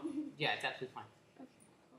I say that so that, like, you know, at least I have a class. If I don't say that, everyone skips out. Well, I just wanted to let you know. Cool, I appreciate that. Okay. Appreciate that, thanks. Oh, that's right, you're going on an epic adventure, aren't you? I forgot. You're going on a big adventure. Yeah, it's gonna be fun.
Yeah, what's up? Yeah, what's up?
Basically, I want to isolate my eyeballs right there and figure out precisely what I need to do to work correctly.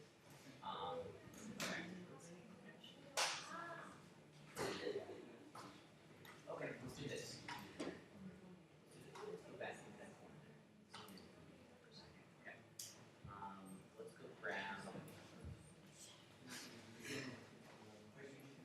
Grab the edge. Okay. I want you to put a little of that in my leg.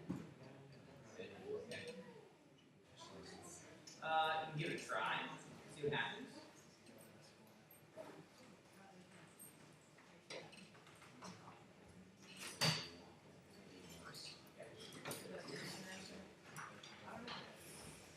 That could be it. Okay, let's go back to that corner. I want to continue experimenting with the drag roll idea. That may be the result of what we're trying to get. Now do we have it? Yeah. Now that edge will collapse. Yeah, same for the one there.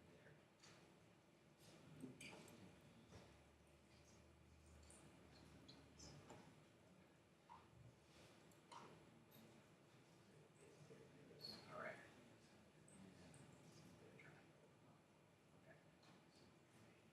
Let's go for tool. Yeah, and let's see what we get. Okay, so that was not a solution.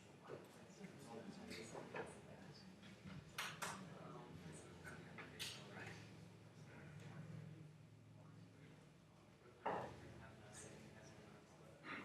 Yeah.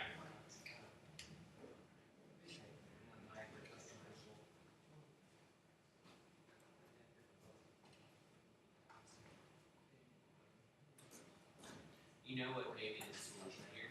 They were.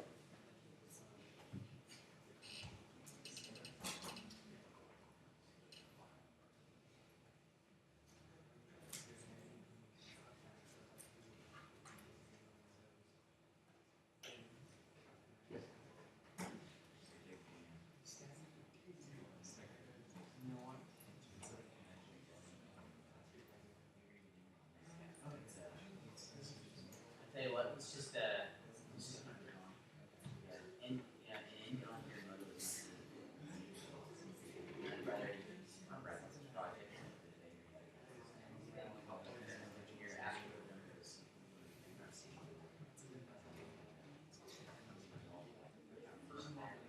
Today, so I'm happy with that. A bunch of holes in this.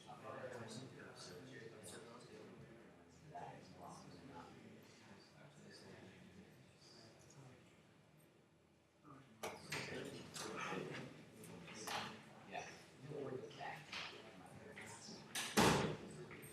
So, it works.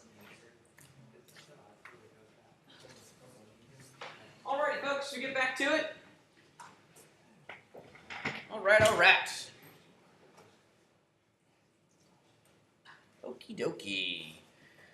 Alright, so I'm glad you guys have been having a lot of fun working with all these really fantastic, fun tools inside of Moto.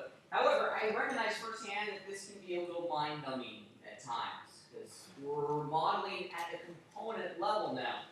We're physically having to go in and manipulate individual vertices and slice them together, and it's just a lot of information to wrangle. And unfortunately, the answer to your problems is that it's a lot to wrangle.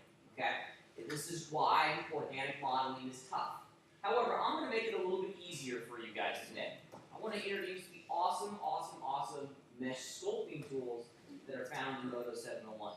This is going to be a multi-phase kind of introduction to this tool set and this new workflow. I'm going to introduce some things today, and then next week we're going to expand on this on the sculpting tools that we talked about right now. Okay, so I'm not going to get it all to one mighty fell swoop because you guys would be like really super confused. Okay, and it's important that you guys have an experience with the subdivision rate before we talk about multi-resolution sculpting next week. Okay, so I don't like vert pulling. I don't like using the element move tool, right? Because I'm having to go in and individually manipulate single vertex components, right? It'd be much easier to use, something that will allow me to manipulate large swaths of vertices at the exact same time. And definitely in an artistic fashion, because this is mechanical type stuff that we've been doing up until now. Individually moving stuff gets a little mind-numbing after a while. Thus enter the role of all of our sculpting tools. Now, there are a couple different places that we can access our sculpting tools inside of Modo. In 701, they added a really fantastic little button in our toolbar. You can see it right there at the top next to the model tab. It's called Sculpt. It'll fly over a pop-up menu. There we go. And here we have all of our sculpting tools, which is pretty great. So we can do all our sculpting right here in this window, which is pretty neat. In addition, we also have this really great Paint tab, which will change the layout of our interface and really allow us to focus in on our model. And some folks really enjoy working in this Paint tab. I'm in one of them, because one of the things that we get access to in this Paint tab is these lovely kind of presets down here at the bottom. And we'll come back to this here momentarily. Okay, so I like working in the Paint tab, and you're going to find me working in the Paint tab for the rest of the day. Let me just change my Paint tab ever so slightly to deactivate the grid. Don't want to see my grid here. And I'm also going to turn off all of my background objects as well. There we go. I'm just going to turn off all my backdrops, and now I just have this lovely gray environment that I can begin sculpting my mesh within. I'm also going to turn off my trackball rotation too in my display and control section. Here we go. Now it behaves a little bit more predictably. Okay, so when we're utilizing the sculpting tools, we want to sculpt our objects and subdivision surfaces. Before we go any further, I think it's really important to point out that ultimately what we're doing with the sculpting tools inside of Modo are just moving vertices, okay? It's not that special. It's not that magical. We're just pushing and pulling vertices, but using an artistic kind of tool that's a little bit more organic, okay? Definitely a lot more fun, okay? Sculpting tools can be found in our standard Modo toolbar on the left-hand side of our screen. If you look at the way the guys at Luxology have organized this section of our interface, the sculpting tools are just one of a whole series of palettes in this layout. We also have access to all our painting tools, more on that later, our hair tools, our vertex mapping tools, our particle tools. I mean, there's just a lot of stuff within inside this layout that we get access to. I think the big picture idea on this layout is this is where we get to use these brushes to influence a number of different elements within inside of our system. Today, we're going to be using brushes to influence the location of vertices across the topology of our hand. Check out how we can use this. I'm in my sub D mode, and you can see exactly what my awesome foam finger-esque hand looks like. So if I go over to my sculpting tools, you can see that we have a whole series of tools, and they're really kind of neat, actually. One thing, if you're working on Modo 601, the sculpting engine inside of 701 has been completely rewritten from the ground up. It's amazing. They've optimized the entire thing, and it is logarithmically faster than the experience that we had in 601. In addition, they've also added a whole series of new sculpting brushes that you're not going to find over in 601. So the sculpting experience between 6 and 7 is night and day. It does some really amazing things. Sculpting has, or the ability to go in and do this type of sculpting work has changed our 3D modeling pipeline, especially for the organic side of our industry. We want to be able to take these rough base meshes and use these sculpting tools, or apply these sculpting tools to generate something that's truly more indicative of what we're trying to capture. If you look at all the other sculpting applications on the market, like ZBrush or Mudbox, there's a huge body of work that supports that this is the next big way in the organic modeling process. Actually, I wouldn't say it's the next way. It is the way. This is how we do the sculpting of organic objects now. So on one hand, we have to be kind of a mechanical engineer in designing these base meshes.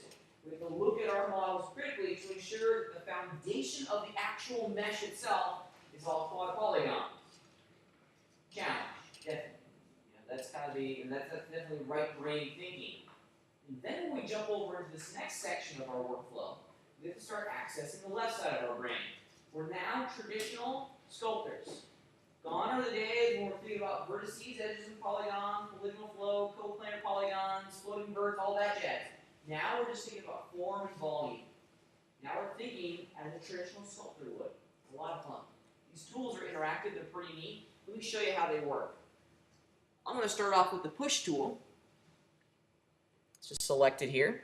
And the first thing that you're going to notice when you fire off the push tool in 701 is this thing down here. This is a cool little HUD, little heads-up display, that tells us a lot of information about how this tool is being applied inside of our scene. Okay?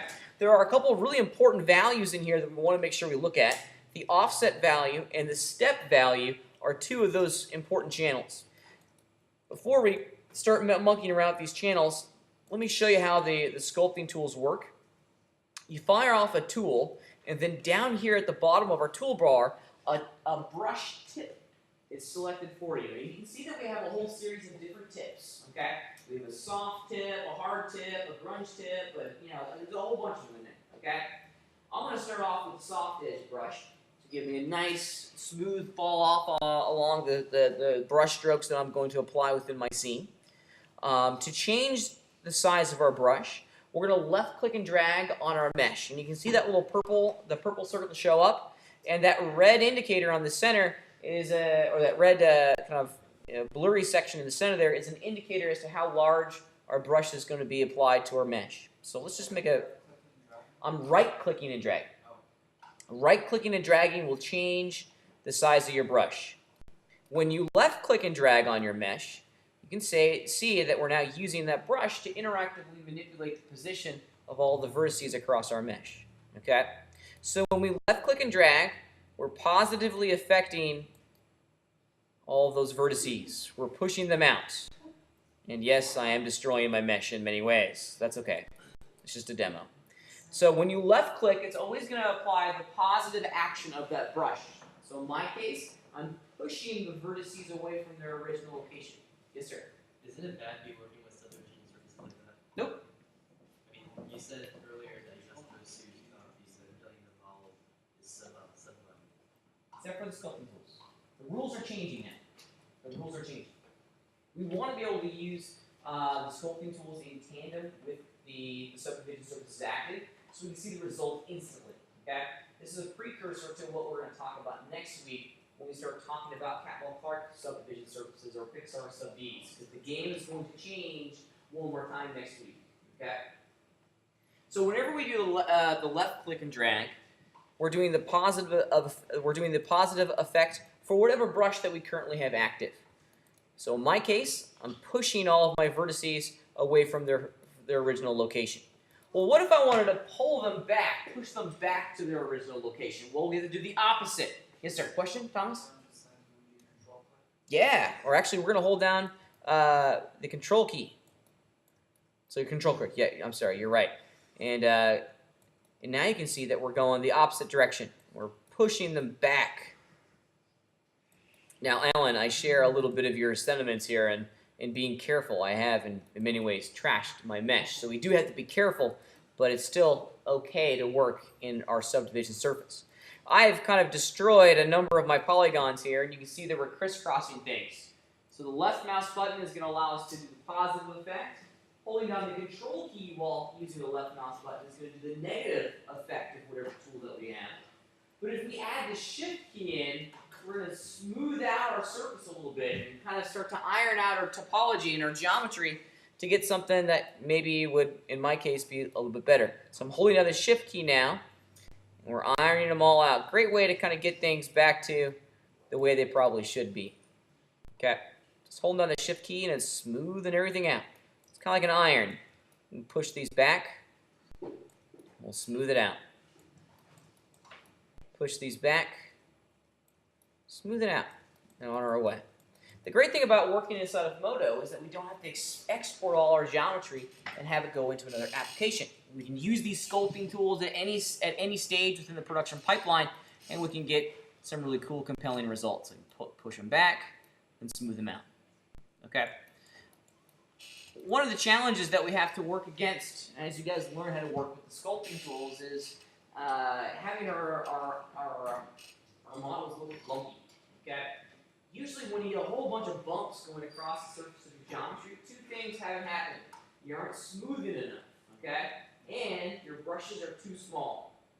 If you want to make big changes to your mesh, use big brushes. The entire sculpting workflow will behave a little bit more organically, and it will behave kind of the way your brain thinks it's going to behave.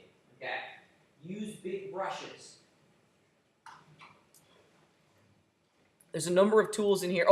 Sorry. Before we go much further, let's talk about the HUD down here. Now, just forget about the multi-res for this week. We're going to talk about that next week. But look at the offset amount. The offset amount, in many ways, is kind of like the strength of the tool. We're really pushing out these vertices at a really intense rate. What if I just want to like subtly push them out? Bringing down that offset percentage will allow us to change the intensity of our tool. So we just do it real fast. We'll put it down to like 7%. Now, watch the effect my sculpting tool has on my mesh. It's moving very little. Okay. So the offset amount is the strength of your sculpting tool. And personally, I usually keep my offset amount very, very low. Real easy to destroy your mesh pretty quickly with the sculpting tools, because that offset amount is really going to have an intense effect on the location of all the vertices on your geometry. But bringing that offset amount back down, you're kind of in the driver's seat now. You're really controlling how much and how far all of those verts are going to be moved within our scene, which is very, very cool. So you're going to find me using that a very low offset amount. Okay. What it's doing when we're changing that offset amount here in the HUD, really what we're doing is changing the tool properties that we're used to seeing over here. Okay. There it is. There's the offset amount. Okay. So that's actually what the computer is doing. It's just localizing this information in the sculpting environment to make it easy and faster to change all this information. There's two things in here that we really need to look at. First is the offset amount. As I just mentioned, it's the strength of the tool. The second thing that we want to look at is the smooth amount. This is going to be the amount the tool is going to smooth when you hold down the shift key. Okay? So if you want to smooth your mesh just a little bit, we're going to change that smooth amount from 50 to like, I don't know, 15. And you can also change which key activates or how this smooth mode is activated. Personally, I would never change it to anything other than the shift key. Having low pressure or uniform allows you to access like the quality of the pressure on your pen tablets, like a Wacom tablet, and that just gets kind of dicey. I like being able to control it. Okay. So now with a much lower smooth amount, check it out. I'm not getting as intense of a smoothing effect when I'm holding down the shift key when the push tool is turned on. So that's kind of neat. We get to control the intensity of these tools, and we want to be able to control the intensity of these tools. Now, ultimately, what we're doing here is that we're moving vertices. Okay. So if you look very carefully, I have a pretty decent sized brush here. And I'm hovering over a vertice, and only that vertice is really moving in and out. So don't forget, this isn't magic. We're just moving vertices. We're just doing it in an interactive fashion with some pretty groovy brushes. Okay. There are a number of really awesome sculpting tools that we have access to here in Modo. A big fan of the push tool, big fan. The smooth tool, this is a dedicated tool just for smoothing out your geometry. So it's as if you're holding down shift. Please note, however, that when we change to the dedicated smooth tool, it gets its own dedicated smooth amount. Okay? I find myself never really using the smooth tool because I always get access to that smoothing kind of an environment when I hold down the shift key. So it's kind of I don't really use it, but it's there. Some people like having a dedicated smooth tool. Now the carve tool, this is just take inspiration from the names of these. The carve tool is going to be kind of fun because it's going to allow us to just go in and, as one would imagine, just start carving holes in things and really kind of subtracting volume from our surface. I can hold down the shift key and smooth it all out. So you're always going to get access to a smooth command in any one of these tools by holding down the shift key. Now, one of the things that people often forget is that you get both a positive and negative action for every single one of these tools. Okay, I like using the carve tool because the fall off, the shape of my brush is a little bit more square. Okay, I like that, especially when I hold down the control key, because now I can kind of start laying, I can start making it, start building up geometry with kind of a flatter peak at the top. So don't forget that. That's kind of a neat little feature.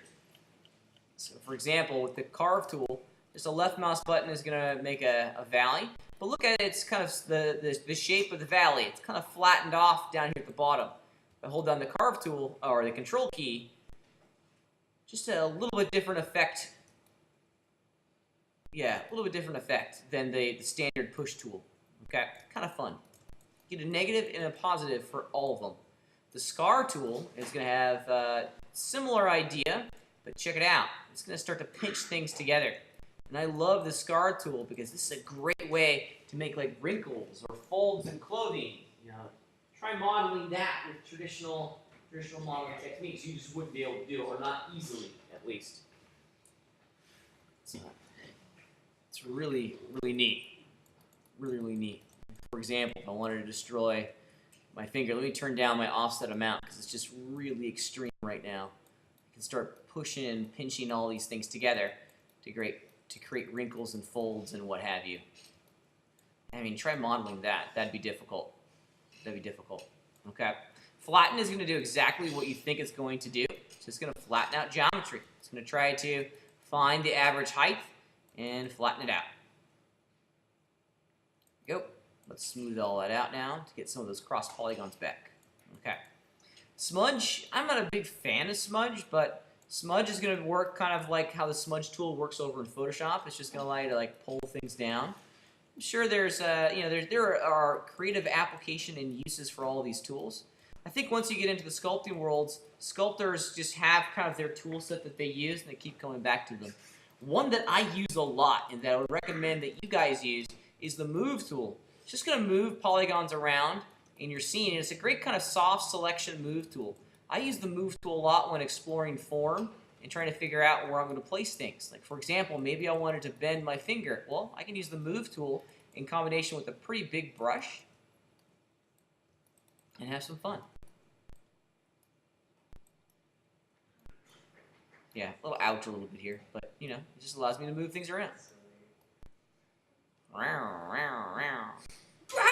Sorry, broke my finger. Okay.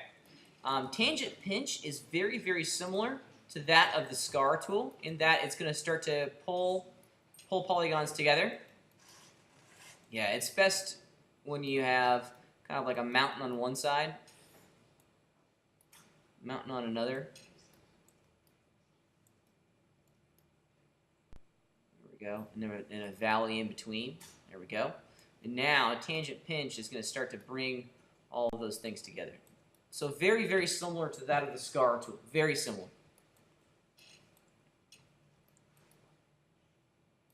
Start to pull those things together.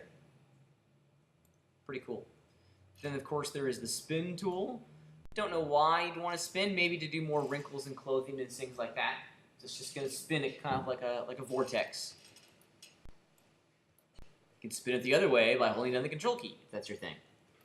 Or you can smooth it out just by holding down the shift and painting on your mesh. Okay?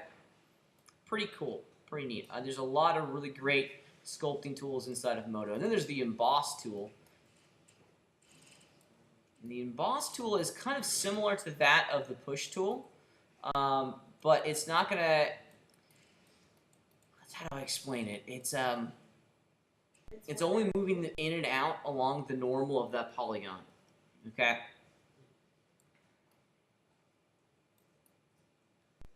Yeah, I don't use the emboss tool all that much, to be entirely honest with you. But I'm sure it has its reasons, its applications. Alright, and I just completely flattened out my awesome hand, by the way. Okay, so what if we wanted to get more detail and more resolution? Okay, what if I wanted to go in and sculpt all like the really cool wrinkles in my hand, and the folds and the creases? Well, in order to do that, we just fundamentally have to have more geometry. Now, I need you to make a pledge to me. You'll be very, very careful with this next bit. And I mean, very, very careful. Okay, right now, I have in subdivision surface mode, I have 9,723 polygons on my hand. Okay? What we're about to do is subdivide each polygon into 4 additional polygons. So we're going to take one polygon and slice it into 4. So we're quadrupling the amount of polygons that we have in our mesh. Okay? So we got to be careful with this. This is something that you only want to do kind of at the end of your modeling process. Okay? What I like to kind of endorse is that when you're modeling, model at this low resolution or sculpt at this low resolution for as long as you can, right? Use the move tool, use the push tool to very quickly block out big features. So maybe I want to have like a knuckle there or something, okay? I want a knuckle there and a knuckle there, and just kind of get all the major landmarks established quickly, okay? Can pinch them together a little bit, okay? Don't think about fine detail yet. Think about big details. How the palm is being sculpted, the knuckles, the fingers. Think about big sculptural elements first. And then when you're happy with those big elements, the placement of all these features, then you hit the magic button. Okay? We're going to be careful with this, and you have to promise me that you're not going to go crazy with this, because your life is now in your hands. Okay? Only you can prevent forest fires. Okay? It is not my problem if you break Moto, if you hit this button too many times. Not my problem. Not my problem. It's your problem. Because I told you not to do it. Okay? I told you to be careful. The magic button is the D key. Okay? It's the D key. And let me jump out of subdivision surface mode for the time being. And I want, yeah, awesome job. This looks great. Okay, there it is. There's my mesh. Looks fantastic. Looks fantastic. Now watch what happens when I hit the D key. D is in Delta. D is in dog. Okay? The D key is going to subdivide our mesh. It's going to take every single polygon and subdivide it into 4 polygons. Okay? Yeah. So let's just hit the D key. There it is. Okay? Subdivide it. Physically inserted more geometry into our scene. Now this is great for the sculpting stage because now we have more information that we can play with, right? Now we have more geometry that we can sculpt with finer detail. Rock and roll. This is pretty great. Yes, sir. Does that work if you still have n-gons? It doesn't. It doesn't. This is why we want to remove n-gons from our scene. Because hitting this D key is going to break the entire model if we have n-gons pretty quickly. Same with triangles. Triangles aren't the end of the world, but I've seen it generate some issues down the road. Okay. So let me do this now. How many polygons do I have? I got in subdivide now. I got 38,000 polygons all subdivided. Let's do it one more time. Yowzers! Now I got 155,000. I'm feeling a little crazy right now, and I want to see if I can break Moto. Let me hit the D key again. So now I'm going to add 4 times as many polygons into my mix. And I broke it. There we go. 622,000 polygons on my stupid little funky. Actually, doesn't even look like a hand anymore. Kind of like an abstract model of the United States. Does anyone see it? Some is kind of like New England. Down at the bottom is like Florida, like got chopped off a little bit. It's California. It's almost like a weird tooth. Or a weird tooth. It's an abstract shape that's got 622,000 polygons on it. However, what this yields us is the ability to go in and just put a lot of crazy detail into the mix now. Okay, check this action out. I can go into the push tool, and with a much smaller brush, look at my performance is crashing. But look at the amount of detail that I can put in here now. I can really go in and put fine detail. Maybe we do a little tangent pinch action in here, and now I got a wrinkle. Okay, this is what we get when we have more geometry in the scene. We can put and infuse a higher level of detail into our mesh. Okay, however, this comes at a cost of performance. We're now working with 500,000 polygons on a stupid little hand. Don't go crazy with this. Okay. Don't go higher than like 600,000-700,000 polygons. If you were, I'm gonna do it because I'm feeling brave. Okay, so only you can prevent forest fires, man. If you do this, okay, that's a lot of geometry on your hand. If you do it one more time, let's see what we get now. 4 times 622,000. Let's see what we get. Moto crash. It's thinking about it. It's the oh darn it. There we go. All right. Let's hit the tab key. Let's physically subdivide all of these polygons. Oh, we're getting the beach ball. Now we got 2.4 million polygons. Okay? 2.4 million. And you know, this kind of shows the power of Modo, is that we can have 2.4 million polygonal mesh. And I bet you I'm going to be able to go in and sculpt on this now. Now I'm live streaming the class, which is going to suck up a lot of my performance, but yeah. Yeah, it's working actually. Is it good? No, it's not good. And these are normal issues that pop up when you get a ton of geometry. This is where the smooth tool kind of comes into play here. Smooth it out, and then continue to define it. Okay, those are just some vertex normal issues. There we go. And now those little bumps and what have you are on your way out. Okay, pretty cool, huh? Pretty cool. Just gives you an opportunity. Reduce the numbers again? You can't reduce it. Oh. You can't reduce it. This is a one-way trip, okay? Because the only way you're physically adding more polygons into your mesh. So the only way to remove these is to remove them manually. So this is why you have to be careful with this, okay? Your house will come crumbling down pretty quickly if you just go like like 4 or 5 times in a row, okay? Only do it like 2, maybe 3 times, and see if you can get the level of detail that you're after. Are we actually using displacement on maps? No. Sorry. So now that we have more geometry within our scene, we can access some of these really cool tools down here. The sculpting tools are some really great presets that will give us the opportunity here to make something that's pretty rad, okay? So the sculpting tools are pretty neat, and my entire system is just crashing right now. So these are some really fun tools that you can use. Some of them will just kind of give you patterns, okay? Kind of neat. Some of them you can use to just change the way your brushes work inside the application. Pretty cool. So have fun with these. I like the clay one myself. I work with the clay one a lot, especially when I'm just trying to establish a shape.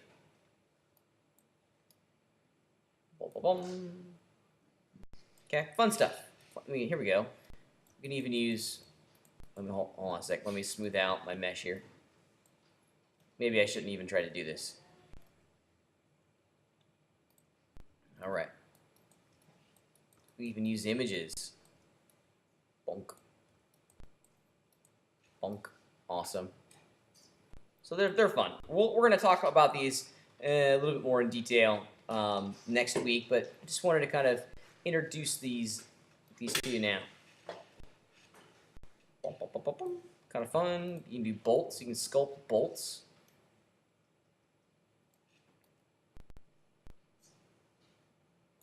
That one didn't turn out so well, but they're just a lot of fun. There's some neat things in here. Okay, explore them. Have fun with them. Okay, this is your chance to use some creative tools to do something that's ultimately organic and creative and really kind of fun. However, in order for us to get here, you have to have that base mesh of your hand done. That is step numero uno in this. Okay, you don't get to have fun and play around with the sculpting tools until that base mesh is complete. Okay, pretty cool, huh? Pretty cool. I love the sculpting tools inside of Butter. They're really, really neat, and I think you're going to enjoy working on them. Okay. Any questions about what we're trying to achieve this year? The sculpting tools in tandem with the base mesh creation. It's like Cthulhu's about to pop out. What? It's like Cthulhu's about to pop out of that damn hand. Yeah, right. It's no longer a hand, it's an alien landscape. Yeah. Yes, sir. For materials and textures, is there a certain reset for like skin, or do we have to go in and mess with color? Yes, all we love. Half of it. I'm not putting an emphasis on the render this week. I just want you guys to focus on the geometry. There is a skin shader that's built into Modo that may be worth looking at. Okay. And you can find that under the Add Layer drop-down menu inside the shader. Okay, yeah, it's on the homework assignment, it says material. Well, you gotta have them, but it's not like, I mean, if your hand's green, you're not gonna get like any points deducted for it. Yeah. You can make a green hand. If you want to make a whole can, I say make a whole can. I think that's rad. The skin shaders are actually pretty neat. Well, since we're talking about it, let's just look at it real fast. You don't have to do this, but the skin shaders are actually pretty neat. Yeah, we'll do that. Sure, why not? Okay, this is weird, wacky, wild.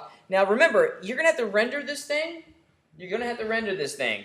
I'm now asking the computer to render a 2.4 million polygon hand.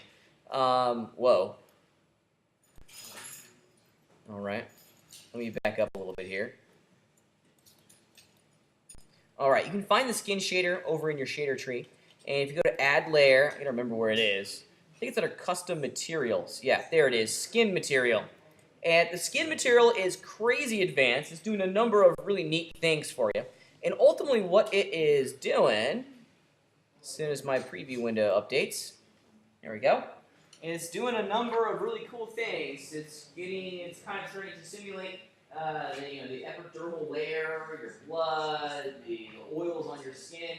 And you can get out of the box, it's okay. It's okay. It's okay. If you have it selected, unfortunately my screen is getting chopped off over there. But once you have your skin material selected, you can go in and start changing a number of these color values to change the look of your hand. So this is for you, Vlada, if you wanted to have a Hulk hand. Maybe we do like a green epidermal layer, and then the low subsurface color is green, but a really dark green. There we go.